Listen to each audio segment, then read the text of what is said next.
Зголемени бројки, но без посериозна клиничка слика. Вака од прилика се оценува состојбата со COVID-19 во југоистокот. Искусниот епидемиолог Сашко Лумчев, кој изминатите години беше на првата линија во борбата со пандемијата во Гевгелиската општа болница, вели дека не се изненадени, туку во период по одмори ова е очекувано.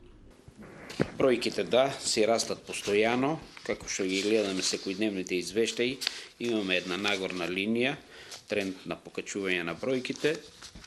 Зошто е така? Затоа што тој си циркулира постојано, новиот сој, дали ќе биде пирола, дали ќе биде ерис или некој друг, не е толку битно. Битно е дека во моментот немаме некоја посериозна симптоматологија што се однесува до овие соеви.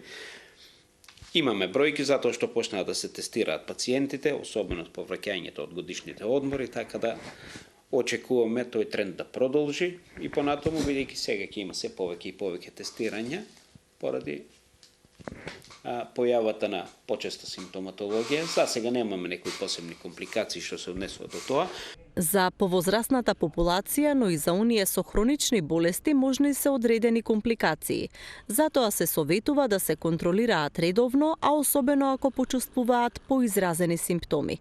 Меѓутоа, кај повозрасните и поризичните групи, очекуваме дека ќе имаме и веќе имаме спорадични случаи на долно-респираторни инфекции, кои мора да се лекуваат малку поинтензивно, така да сме во една состојба на постојан надзор што се однесува до овој вирус, се со цел да ги заштитиме ризичните групи и тие кои имаат коморбидитети и пропратни болести, како што се дијабетот, високиот крвен притисок, хроничната респираторна болест и така натаму, и ги следиме постојано, се со цел за да не ни се јават компликации кај тие ризични и ранливи групи на пациенти. Новите соеви на COVID-19 не би требало да предизвикуваат поголеми здравствени проблеми, но поради заштита од пренесување на вирусот, Комисијата за заразни болести препорачува носење на маски во здравствените установи.